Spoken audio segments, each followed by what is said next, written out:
परांजपे सरांपासून मी सुरुवात करेल। शैलेंद्र परांजपेजी, अगदी सुरुवातीच्या काळामध्ये वेगवेगळे पक्ष, त्यांच्या विचारधारा, हे सगळं राजकारण देशानं पाहिलं। आज मात्र देशातलं आणि पाठोपाठ राज्यातलं राजकारण हे वेगळं होत चालल्याचं पाहायला मिळतंय। पक्ष विलीनीकरण आणि पुन्हा एकदा प्रादेशिक पक्ष संपून कुठेतरी राष्ट्रीय पक्षांच्याच बरोबरीने त्यांना राजकारण करावं लागेल अशी परिस्थिती निर्माण झालेली आहे। ओव्हरऑल देश आणि राज्य या ठिकाणच्या परिस्थितीबद्दल तुमचं विश्लेषण काय सांगतं शैलेंद्र सर? नाही, हे जे विलीनीकरणाचा विषय तुम्ही जो म्हणताय तो संजय राऊत साहेबांनी मध्यंतरी एका मुलाखतीत हे मत व्यक्त केलं होतं की हो। ममता बॅनर्जींचा पक्ष फुटल्यानंतर हं, की जे काँग्रेसच्या मूळ प्रवाहातनं बाहेर पडलेले लोक आहेत त्यांनी आता देशामध्ये भारतीय जनता पक्षाशी मुकाबला करायचा असेल तर एकत्र येण्याची गरज आहे आणि त्यासाठी हं, मूळ प्रवाहात म्हणजे काँग्रेसमध्ये परत यायला हवं असं ते संजय राऊतांचं विधान होतं। बरोबर। आता ते विधान जे आहे ते संजय राऊतांचं मत आहे आणि त्यांनी ते मांडलंय आणि ते राज्यसभा खासदार आहेत, शिवसेनेचे उपनेते आहेत।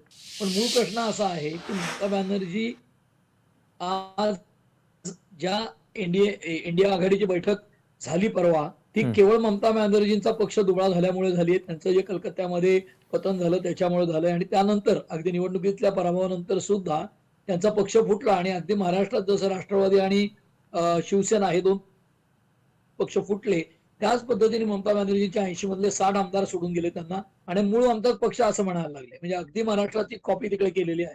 दुसरं म्हणजे त्यांचे आता 28 मधले 20 खासदार फुटायला लागलेत आणि ते म्हणतात की एनडीएचा घटक पक्ष म्हणून आम्ही बसू लोकसभेमध्ये। म्हणजे ममता बॅनर्जी कालपर्यंत काँग्रेसला हिंग लावून विचारत नव्हत्या। म्हणजे इंडिया आघाडीच्या बैठकीला येतही नव्हत्या। त्या काय किंवा केजरीवाल काय हे राहुल गांधीजींना विरोध करत होते की राहुलजींचं नेतृत्व मान्य आहे की नाही आम्हाला अशी संदिग्धता बाळगत होते। आज राहुल गांधी निःसंशय देशातले प्रमुख विरोधी पक्षनेते आहेत, कारण लोकसभेतले विरोधी पक्षनेते आहेत आणि काँग्रेस हाच भारतीय जनता पक्षाला पर्याय देऊ शकतो इतका मोठा आणि देशव्यापी असलेला राष्ट्रीय पक्ष आहे, याच्याबद्दल शंका नाही। परंतु ममता बॅनर्जी किंवा शरद पवार हे परत काँग्रेसमध्ये जातील का? तर परिस्थितीवशात राजकारणामध्ये काहीही होऊ शकतं। म्हणजे शरद पवार साहेबांचं राजकारण हे अतिशय संदिग्धतेचं असतं। ठामपणे सांगता येत नाही ते कधी काय करतील, त्यामुळे कधीच काही सांगता येत नाही। हं, हं, तसं ममता बॅनर्जी देखील अतिशय बेभरवशा आहेत। म्हणजे भारतीय मान्सून आता दाखल होतोय, आता नैऋत्य मोसमी पाऊस जो आहे मान्सून तो, हं, हं, तितक्याच बेभरवशाच्या ममता बॅनर्जी आहेत।